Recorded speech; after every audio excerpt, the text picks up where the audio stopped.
aqui para o Julgando a Liberdade. Hoje é quarta-feira, 14 de janeiro de 2026. Gilbert Doctoral junta-se a nós neste momento. Gilbert, é um grande prazer, meu querido amigo. Após os eventos, os recentes acontecimentos na Venezuela, após os ataques bem estabelecidos da CIA à residência do presidente Putin, após o presidente Trump ter dito aos manifestantes nas ruas, a ajuda está a caminho. Qual a sua opinião sobre a visão do Kremlin de Donald Trump hoje? Acho que o observam em parte com uma sensação de alarme e também com um sentimento de admiração.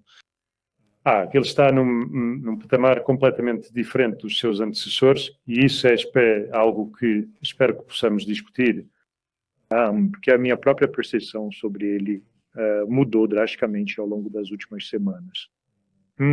Não que eu fosse contra o Trump, mas eu não conseguia apreciar, e acho que nenhum de nós realmente conseguia apreciar, a sua capacidade tanto para o mal quanto para o bem. Bem, a sua capacidade para o mal é bem documentada, incluindo a sua infame declaração de que não se sente obrigado pela lei internacional e, por implicação, não se sente obrigado pela Constituição. Como e por que razão a sua opinião sobre ele mudou? Bem, eu consigo ver que existe um método nessa loucura. A grande maioria de nós, e não quero me excluir dos erros de julgamento de colegas e também, claro, da mídia em geral, todos nós fomos, de certa forma, enganados, ou por Trump, quanto às suas verdadeiras intenções, se é que ele tem alguma intenção estratégica. Tem havido uma subestimação da parte de muitos, de que o homem tem uma missão e uma lógica. E isso é compreensível porque ele fez tudo o que era possível para nos confundir a todos e para nos fazer pensar que ele é desastrado, que não tem visão, que ele faz apenas movimentos estáticos de curto prazo.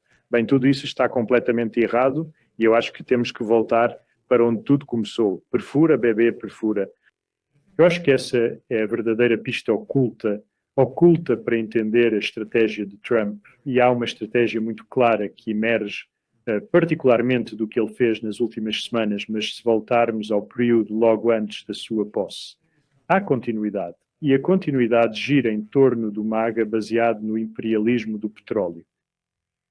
O movimento na Venezuela, sobre o qual você me perguntou, foi significativo não porque tivesse qualquer coisa a ver com Maduro. Maduro é uma irrelevância aqui, para os propósitos do Sr. Trump e de sua equipe. É sobre capturar o petróleo venezuelano.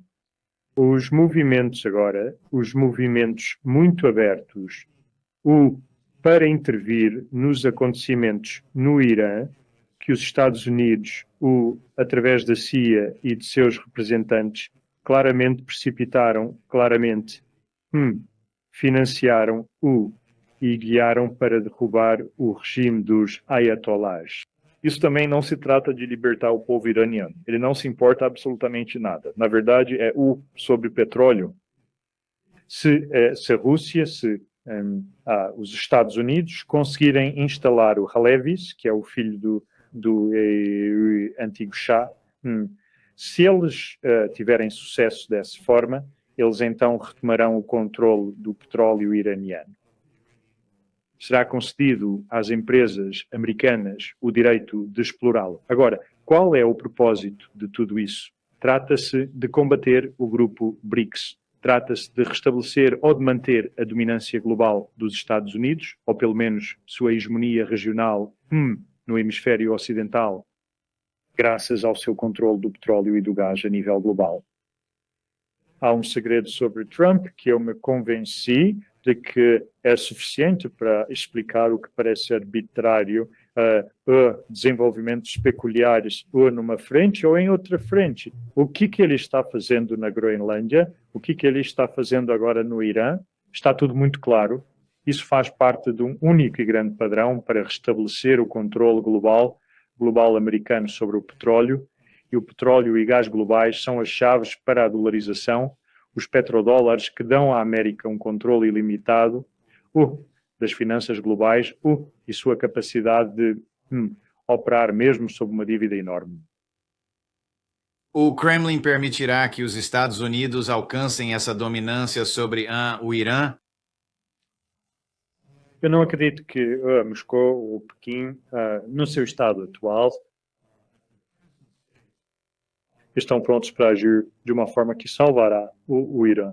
Pause. Espero que o Teherã tenha munições suficientes, Pause tenha mísseis hipersônicos suficientes para destruir Tel Aviv, para destruir as bases americanas, mas estou cético quanto a isso.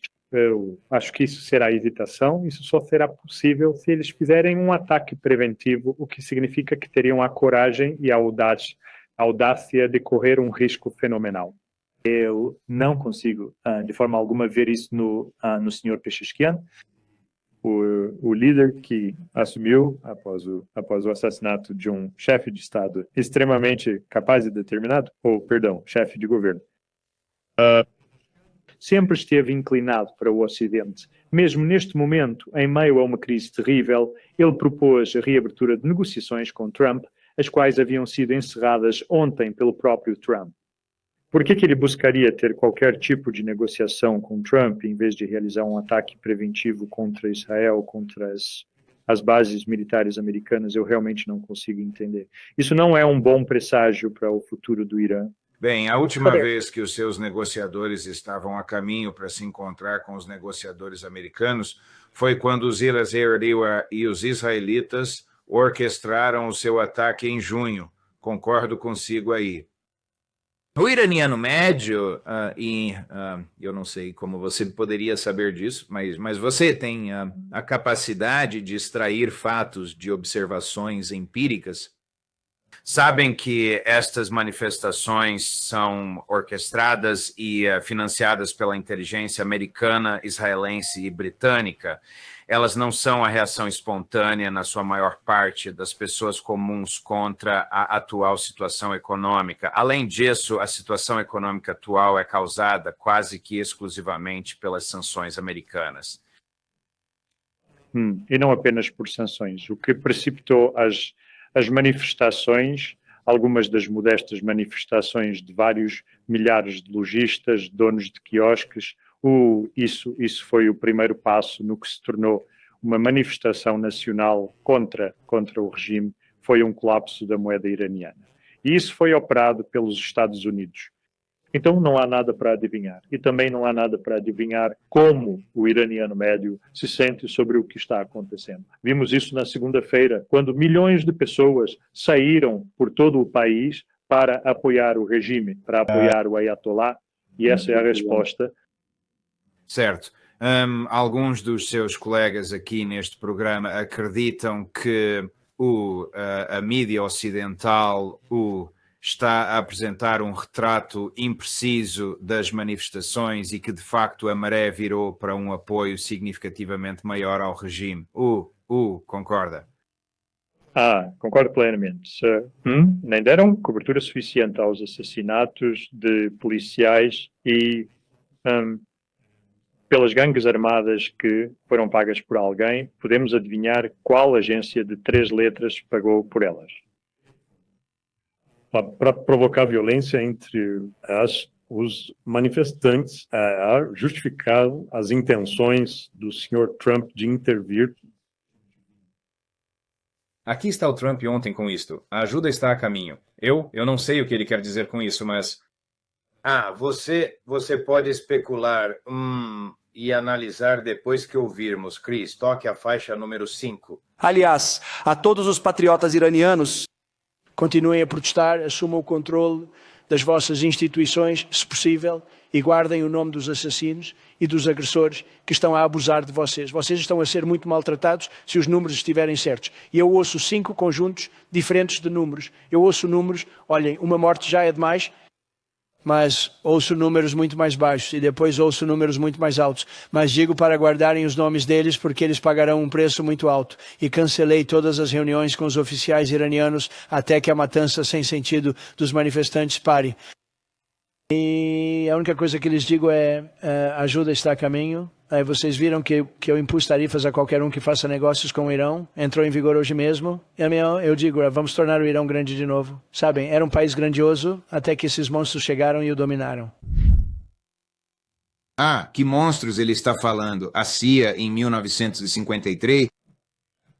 Sabemos do que ele está a falar. Ele deve saber que a sua própria CIA orquestrou isto. Ele deve saber que agentes do Mossad, ativos da CIA e do MI6, são vistos todos os dias nas ruas espalhando dinheiro. Sim, eu concordo. Mas veja bem, compare isso às operações de mudança de regime que aconteceram sobre Nuland, por exemplo, nas manifestações de Maidan. Tudo isso foi feito sob o pretexto de valores, política externa baseada em valores, e estamos a espalhar a democracia e a construção de nações. Não há tal pretensão, não há tal contradição em nada no que Trump está a dizer. Certo, ele está a apelar para salvar vidas. Isso é uma coisa bastante inocente de se dizer. Ele não está a falar de um futuro democrático glorioso para o Irão, uma vez que os ayatollahs sejam afastados do poder. Há esta agressão aberta e descarada e imperialismo. E ela consegue ter sucesso no cenário global, exatamente da mesma forma que a Ursula von der Leyen consegue aqui na Europa dominar a política europeia e todas as instituições europeias. Ela tem sucesso porque, e não porque a Ursula von der Leyen seja assim tão corajosa, mas porque 25 dos 27 chefes de governo na Europa são, na verdade, perfeitos covardes e conformistas. E essa é uma situação que enfrentamos em todo o mundo. Há muito poucos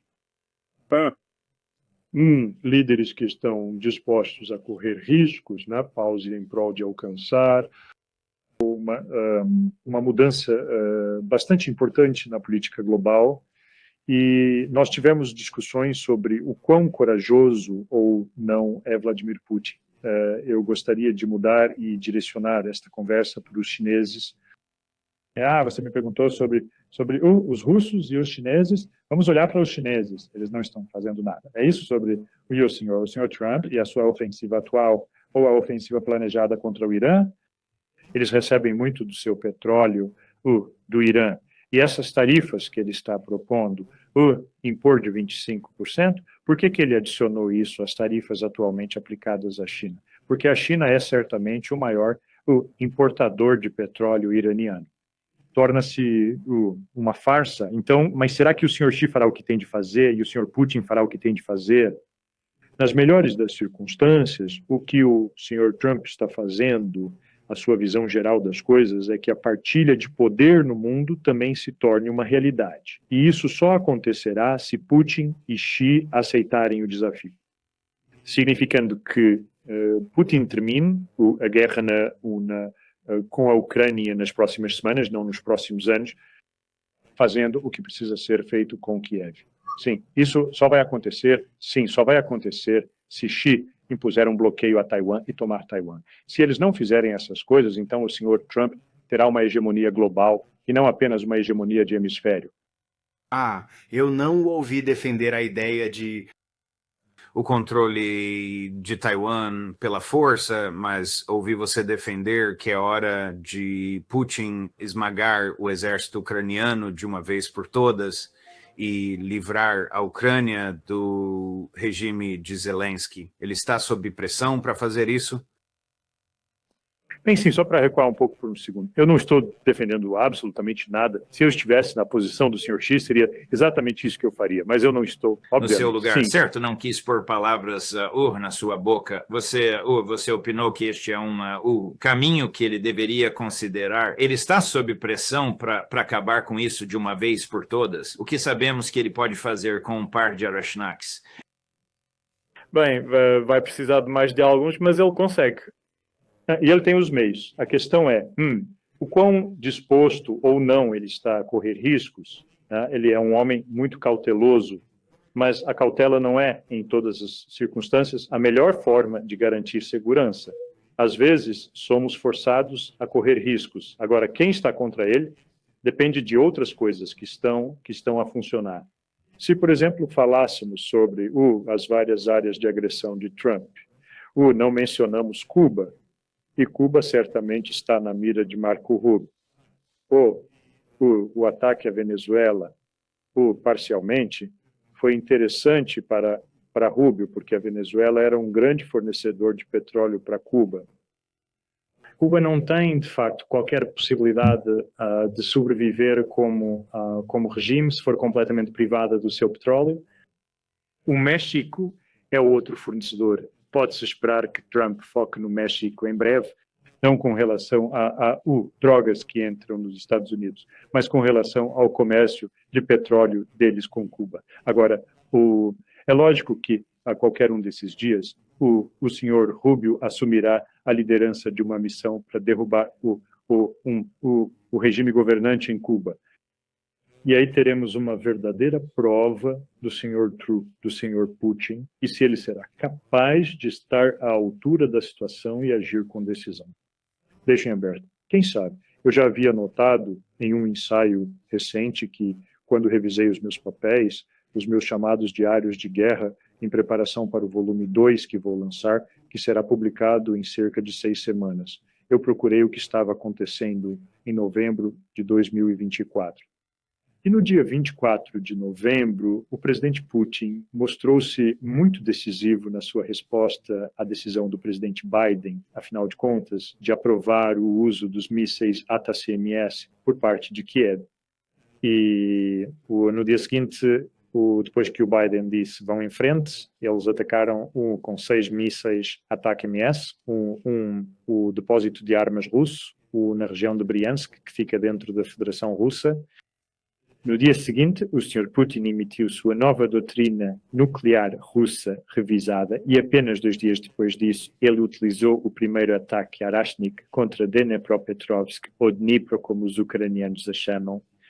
Bem, isso foi bem rápido e muito eficaz. O meu ponto é que ele é capaz de agir com muita decisão. Será que ele o fará? Uau! O que ele pode fazer se o Rubio tentar desalojar o regime em Cuba? Nada. Eu acho que é um dado adquirido que se a América agir agressivamente contra Cuba, ela poderia derrubá-la na ausência de qualquer assistência da Rússia e da China.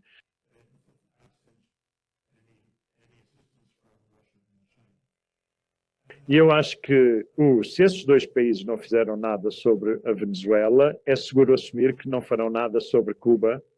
O único lugar onde eles poderiam fazer algo é onde você me perguntou no início desta discussão. Eles fariam algo em relação ao Irã, porque o Irã é, como eu mencionei, um fornecedor importante para a China. E se o Trump assumir o controle do Irã, isso poderia causar um dano econômico potencialmente muito significativo à China. Bem, veremos, mas a pressão sobre o Putin seria muito, muito grande quando esse Cuba cair. A diferença entre Cuba e Venezuela é que Cuba está provavelmente bem preparada para lutar até a morte e o Sr. Trump não está preparado para lutar até a morte em solo cubano. Então, sabe, Cuba pode se safar, mas não será. Sim, por luta, por combate até a morte, você quer dizer infantaria no terreno, não quer dizer aquele ataque cirúrgico como vimos em Caracas? Ataque cirúrgico, acho que isso é quase impossível. Essas pessoas são tão hábeis em combater os Estados Unidos no campo de batalha durante todo o tempo de Fidel Castro até agora, que eu acho inconcebível que houvesse uma espécie de brecha em suas defesas, na unidade do povo, permitindo que os americanos entrassem em um ataque cirúrgico. Sua nova admiração por Trump no cenário geopolítico lhe dá uma percepção do que ele quer dizer com a ajuda está a caminho quando ele se dirige aos manifestantes? Agora, quando ele fez aquela declaração ontem nas manifestações, eu nem sei se ele sabia disso, os manifestantes eram manifestantes pró-governo. No entanto, ele não estava falando com ou sobre eles. O que ele quer dizer com a ajuda está a caminho? Um ataque cirúrgico para matar o Ayatollah? Não necessariamente. Eu acho que ele tem a intenção de destruir a infraestrutura de energia. Bem, De enfraquecer o regime político desta forma, o que poderia ser algo decisivo. Poderia até mesmo desestabilizar o governo e, o que é mais importante, se ele provocar danos suficientes à infraestrutura, poderá tornar impossível para o Irã responder com contra-ataques. É por isso que eu digo que, se o Irã não estiver disposto a correr o risco de lançar um ataque preventivo contra Israel e bases americanas, então é melhor que se alistem como os escravos de Washington agora mesmo. Aqui está o ministro das Relações Exteriores do Irã sobre agentes da CIA e do Mossad nas ruas Chris Court, número 8. Meios de comunicação israelenses estão repletos de notícias afirmando que estão ativamente planejando operações dentro do Irã. O Sr. Pompeo, uma figura influente que serviu como diretor da CIA durante o mandato anterior de Trump, publicou um tweet dizendo: "Parabenizo os iranianos nas ruas e os agentes do Mossad caminhando ao lado deles, o que constitui uma clara admissão. Nós, o governo iraniano, exigimos justiça para todos aqueles que foram mortos e buscaremos isso tanto a nível internacional quanto a nível doméstico. Nossas forças de segurança estão com o controle total da situação. Esperamos que outros países não cometam erros de cálculo." Da nossa perspectiva, o que aconteceu durante os últimos 3 dias, entre 8 e 10 de janeiro, é uma extensão da guerra de 12 dias. Tudo isso foi planejado fora do país para trazer caos ao Irã. Será que ele não tem uma compreensão bastante precisa do que está acontecendo? não acho que ele tenha fibra. Essa não é a resposta certa para o que se passa. Nas GMAs não devia haver conversa. Conversa é barata. Devia haver ação por parte do Irã. Devia estar se preparando e avisando a todos que está em alerta máximo e pronta para atirar a qualquer instante. Mas falar que ele está apelando ao direito internacional é um absurdo. Já passamos por isso. Este é o triste caminho que Vladimir Putin tem percorrido.